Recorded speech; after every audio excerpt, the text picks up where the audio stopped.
See how many people get. Yeah, I'm just thinking of going maybe like, I don't know, the game and then, I don't know, however we feel. All right. Well, welcome to a live stream episode of the Y Ball Starters. We've got me. I am not Drew Lawson. I am Kendall Crane. This is a very false statement on the bottom of my screen. And I am joined by John LaValle. John, how are you doing? Nice. So John is frozen. However, we are talking Portland Trail Blazers here. For those of you who are not familiar with our show, we talk all things PNW hoops, and we're going to be doing more live streams of during Blazer games. We're still kind of figuring out how to get it to work. Today, the Blazers have been playing the Utah Jazz. And, Portland over the last few games against high quality opponents, especially those with winning records, has not played up to standards. And tonight, unfortunately, has been very reminiscent of the past few games where Portland has just not played well at all. John, now that you're back, what kind of you seen from this tragedy of a game? Oof. It's about what I expected, to be honest. Portland hasn't really played full good games against good teams this year, and this is kind of more the same. They kind of felt like a playoff game in the first half. They were able to hang tight with them, and really they were moving the ball. They were playing good defense. They were getting the passing lanes, but per usual, they have one bad quarter against a playoff team, and that's what does them in. And that's been the difference. Is they had a bad third quarter and they lose by 20. Yeah, unfortunately, we have a bad third quarter here. I mean, we hung tough in the first half, right? And then a 40-19 third quarter, and we've pretty much been even this fourth quarter, but it's irrelevant when you get outscored by 21 points in a single quarter. You're not going to win a game that way. And unfortunately, we've seen that too many times now from Portland, especially recently. This wasn't a trend that I saw quite as much at the start of the season, but worryingly, it's become more of a trend as the season's gone on. And I don't understand why that is. Players should be coming into their role, not lacking now and having these huge lapses during games. Yeah, it kind of felt earlier in the season. The team would fall apart when Dame would take his rest in the second quarter, and then they would use the third quarter to get back into the game. Right. And now it's kind of the opposite, where like they have two of Dame, CJ, and Norm on the court at all times. So they don't have that little break. But man, I don't know. Like, especially against good teams, the good teams just take them to the woodshed in the third quarter. Or if they're the Clippers, they start the game super, super hot and take them to the woodshed in the first. But yeah, they can't stay in the game against good teams, which is pretty concerning come playoff time. Yeah, I don't get a good sense at all based on the direction that this team has been going. I just don't feel like. I mean, we talk about this kind of privately outside of the podcast. We've talked a little bit about it in our episodes as well. That I just don't think this is a good coach team. I think that we have the personnel this year to the point. Sure, we've got two undersized guards. That's just something that we always have. But we've put out good defensive teams with Dame and CJ when they were younger, more inexperienced. Now we've got guys like Robert Covington, who I think is better than either Al-Farouq Aminu or Mo Harkless that we had. We have Derrick Jones Jr., who is more athletic than Mo Harkless or Al-Farouq Aminu were. And to see just these honestly kind of piss poor efforts that we've been putting through, I don't get it. It doesn't make sense to me why we're struggling so much. Yeah, and they're not trying hard. You watch the games, and the quarter where they fall apart, the effort's usually pretty bad. Yeah, I know we're a small team, and against some teams that really, really hurts us. Like our wings are really, really small. And so we're small at every position outside of, we have two big centers, honestly, that are too big. Yeah. I think that plays into it, but they're just players aren't in the right position very often, which it's really, really it makes it way harder to play defense when you're not in the right position. Yeah, no, our defensive positioning is terrible. I mean, I know that at the beginning of the season, one thing that the coaches and players were saying they were emphasizing was getting their hands more in the passing lanes, trying to jump when they saw a play developing by the opponent. And a lot of that has led to a lot of blown coverages instead on defense. I mean, Robert Covington is very talented, especially poking the ball away. So even though he might be a step behind, he can just get in there and get a steal. But our other players aren't quick enough for that. And on top of that, like you said, the breakdowns are just terrible. The communication is just lacking. And I think you're right. I think it's an effort thing, which to me leads to coaching. And you also have to wonder the leadership a little bit too. I don't want to bag on our leadership because Dame's one of the best leaders in the NBA, but at the same time, he has been genuinely terrible on defense this year. There's so many times where I see him get burned on at pick and rolls, and he cannot stay with a man. He can't even locate his man on a pick and roll. I mean, he's always been a bad pick and roll defender. Right. That's just not his game. I think it really. I mean, it just every year this team is the same. We have the same roster every year, man. It's just when you have two dudes that play the same, like the adjacent positions, and they're both bad defenders, you can't hide either one of them. Right. So I mean, there's not much you can do. I mean, that's why Golden State was so successful with their backcourt because they have Klay Thompson, who's an All NBA defender. Utah has Mike Conley, who's an All NBA type defender. Houston with Chris Paul and Chris Paul. So like, Mm-hmm. You don't have anyone that can guard a point guard. So if a team has a good guard, they go off against us. I mean, you watch Donovan Mitchell tonight; he's like 35. So yeah, it's the same team every year, especially because it's been the same system every year. It's just Yeah. they're throwing out the same product. They're just switching who plays the 3 and the 4, Right. and then who comes off the bench. And I do think you make a good point. Outside of, I guess, probably Jones, but we haven't seen him as much on point guards. We don't really have that wing that can really go out and defend a point guard. So unfortunately, it is Damon CJ, I guess, are the closest that could, but they just don't. They just don't have the quickness. They don't have the quickness or the defensive chops to be able to keep up with their man, and also the way that our defensive system is run, the wonderful drop coverage that we all have come to love here at Portland. Yeah. I think Norm Powell could guard point guards very well. He's super, super long, but it sucks that he's playing the 3 because he's not a 3. He's absolutely a 2. He's like 6'3", 6'4". Like he's way, way undersized out there at the 3, but he's super long. But then you have Damer CJ playing a big dude, and oftentimes they just take him to the post because they're way bigger. Yeah, they do, and that's where having like uber athletic or the lack thereof of athletic wings just really hurts us. And yeah, I don't know. I think that this last month has been very telling of this team, and I'm not expecting a lot come playoffs at this point. Yeah, I just really think it's a badly made roster. We have a lot of good individual players, but we have like 10 guards, and then we have like 8 guards, and like I don't know, the skill sets are all exactly the same. So all of Yep. our guards do the same thing, and all of our forwards do the same thing. We need like variety because no one fits together. Yeah. Yeah, that's Like, true. I would say yeah, Covington's the closest thing that we've got to somebody who can do a little bit of everything, especially since he's been shooting the 3 ball a lot better. Wasn't he shooting it over, I want to say 43% for like from the All-Star break until recently? yeah, I think it's up near.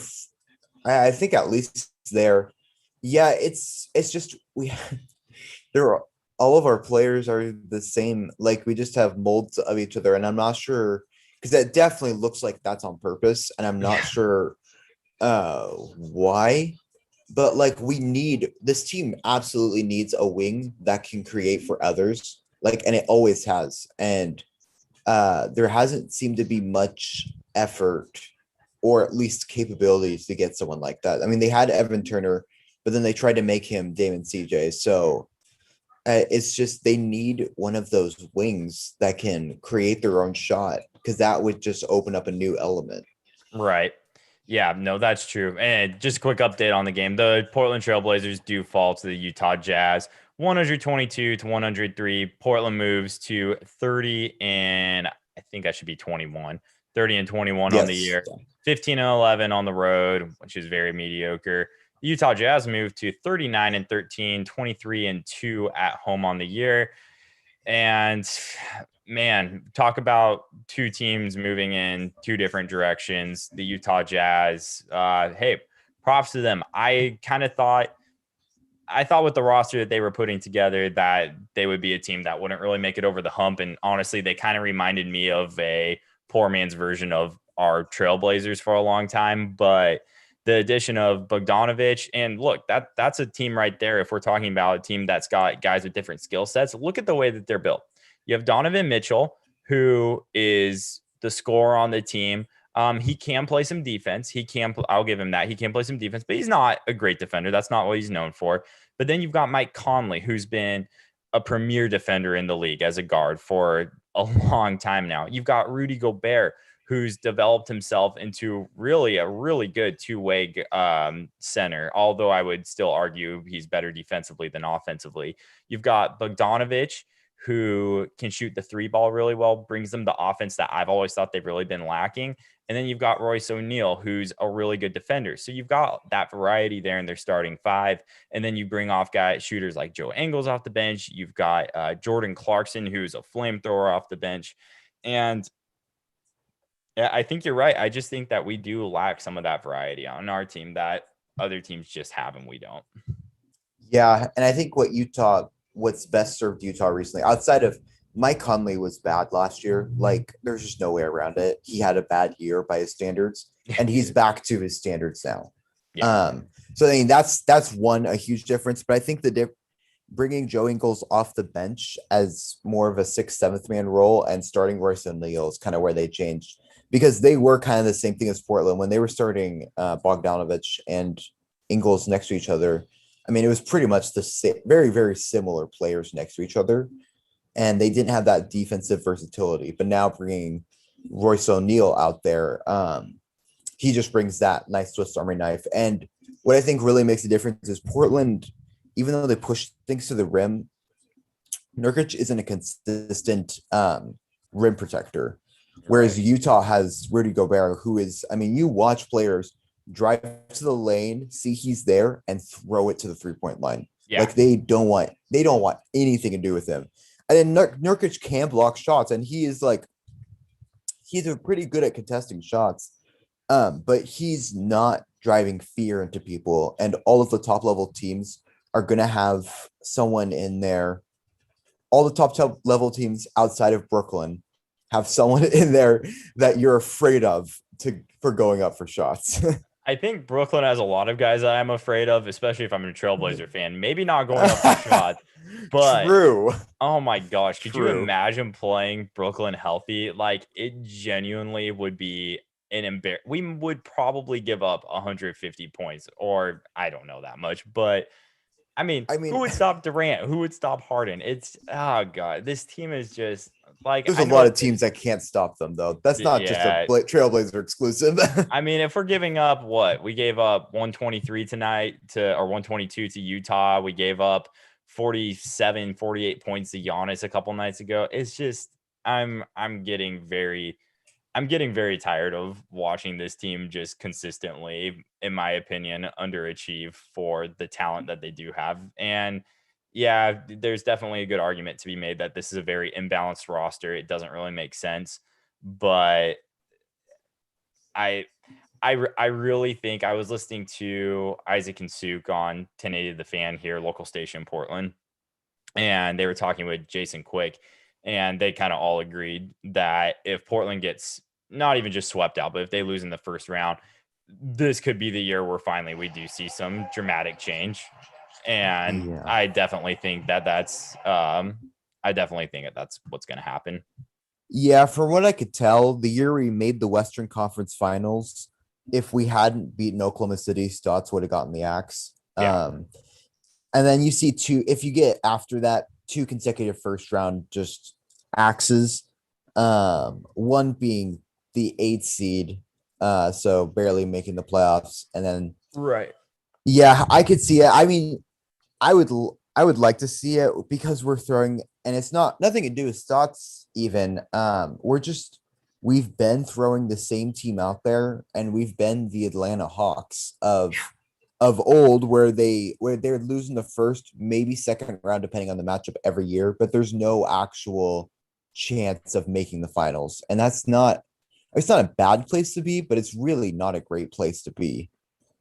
It's not. I mean, the whole point, if you're going to be making the playoffs consistently, like the Blazers have been doing, you want to see progress on top of that. Yeah. You don't just want to see the same flame out every year. You don't want to see basically just running in cement.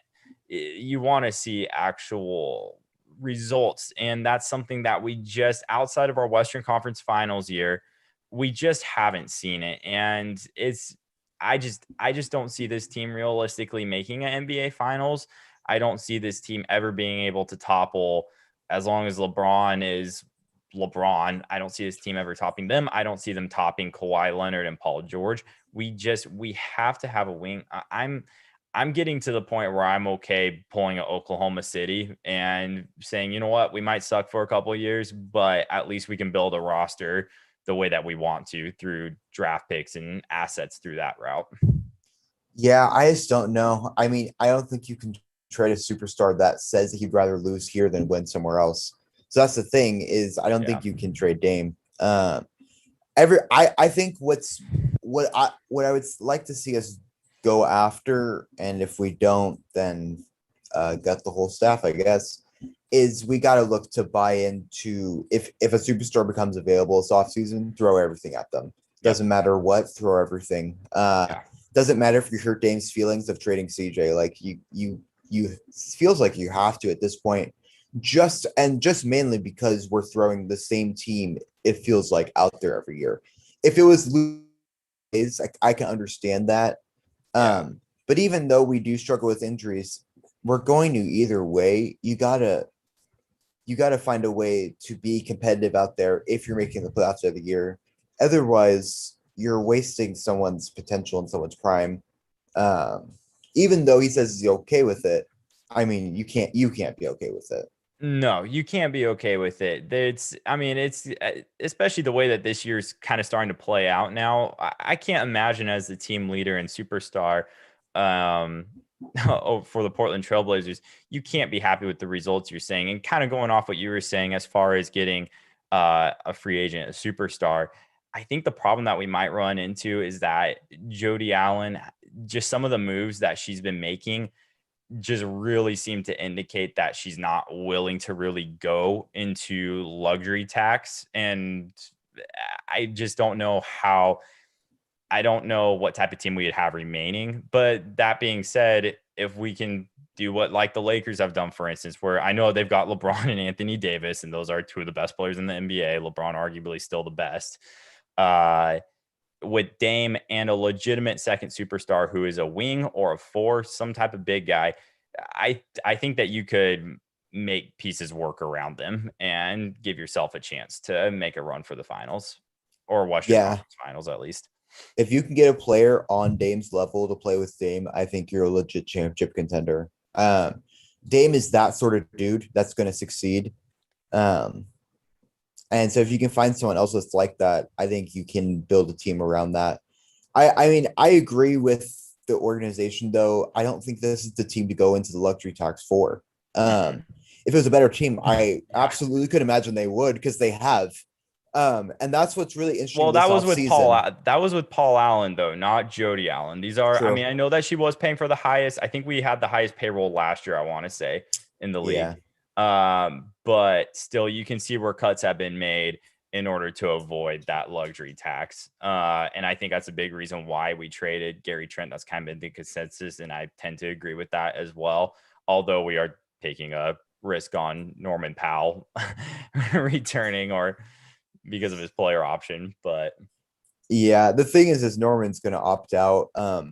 The thing is he would be dumb not to. He deserves more money than what that contract is, regardless of whether it's in Portland or not. He's worth more. Yeah. The problem is what he's worth is probably 20 million a year. And so you at that point, you're gonna have to make a decision, Norman or CJ. I just think that it depends what you're wanting to do. I mean, Yeah. I think CJ is the more dynamic player still than Norman Powell. Here's the thing is I don't think that keeping Norman over CJ, if we're talking about straight up, that's not going to move the needle for us.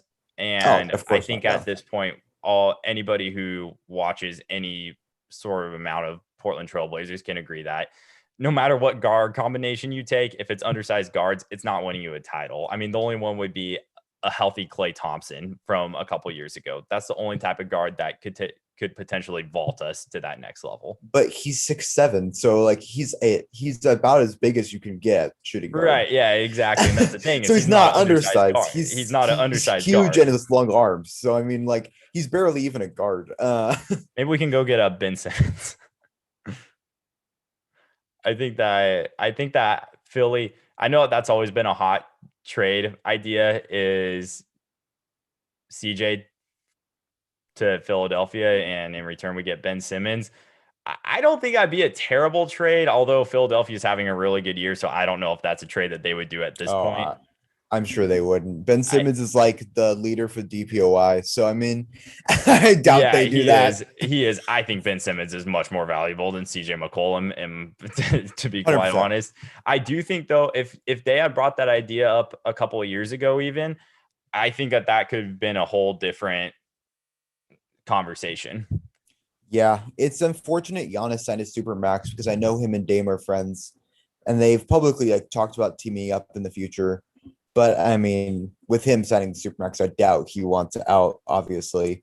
So I mean, it's hard. It's hard to tell. It's kind of going to depend on what happens in the playoffs. Is really going to depend on what Portland does. Because if you look at their roster, they only have like 4 dudes under contract, but all of them are owed more than 10 million a year. So their cap space is all gone under like 5 different dudes.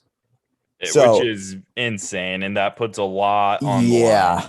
And so you kind of think they're going to have to make major moves, assuming they don't do well in the playoffs. But maybe they surprise us. Maybe Dame takes us on a historic run. We get to the Western Conference Final again. We can revive this team for round 3. I'm gonna be, I'm gonna be honest. Somehow, some way, that almost sounds like a worst case scenario to me because Neil Olshey instantly would be like, "See, I told you guys this is the roster. I put this together."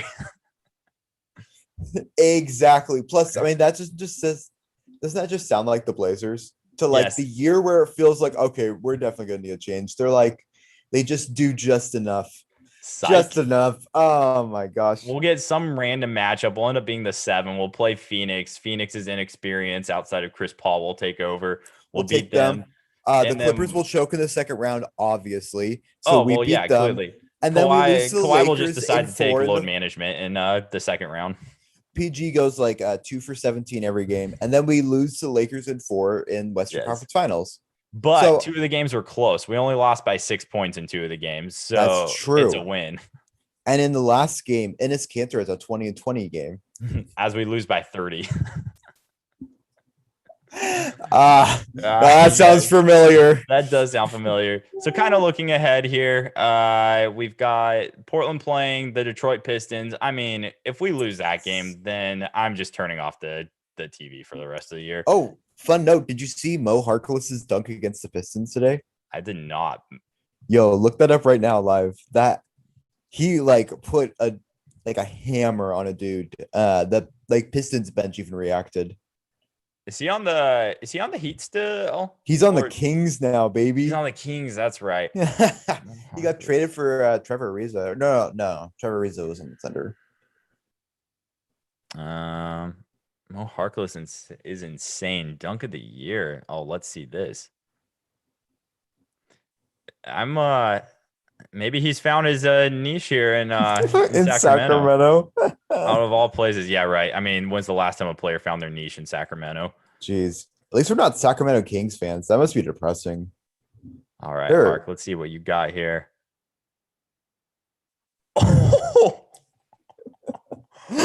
Mo, that is nasty. Mo, what are you doing, my guy? My guy is I know fuming he just out like here. punches it at That the was end. in Who does he wow. who does he dunk on? Is it like Sadiq Bey or someone? I don't think that's Bay. I'm gonna be honest. I really don't know There's a Detroit's. lot of random players on that There's team. a lot of rookies and there's a lot of guys I'm not super familiar with. Like Josh Jackson plays in that team. Who knew? Josh Jackson. I mean, obviously you got Jeremy Grant. Yes, Sadiq Bay. Wow, Uh, that was nasty, Mo. Where have you been getting this from? I know Mo's on his revenge tour right now out here. wearing number 8 for the Kings. The Mo Harkless revenge tour has taken Must be. place against the Detroit Pistons. Oh my But gosh. yeah, so we'll see what happens here. I like Portland's upcoming couple games. We have played well against inferior opponents, but Yeah, we do beat bad teams, and that is something we like to see. yeah, it is.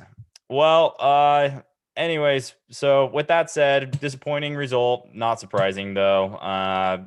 Portland drops again to 30-21 on the year off this loss to the Utah Jazz. We've got the Detroit Pistons in 2 days, Saturday night, 7 p.m. against the Detroit Pistons, obviously.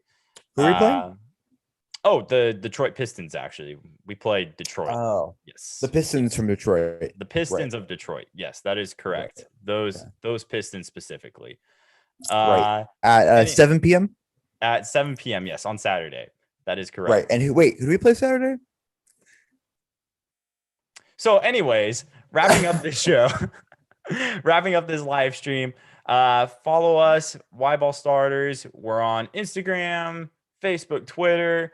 You can also follow us on Spotify at Y Ball Starters. We've got a new episode coming up. We're going to try and get it up tomorrow. We already got a clip up on Instagram of our talk with Justin Reed of the Spokesman. We talk Gonzaga hoops with him. Again, if you aren't familiar with our show, we talk Pacific Northwest hoops, majorly speaking, Blazers, Zags, Ducks, Beavers. And we also, I can say, do have a very exciting guest coming up very soon, who was a big part of the NCAA tournament. And we are very excited to be having that. Look out for that in the next upcoming week and a half. And yeah, anyways, we'll be back on here again soon. And take care.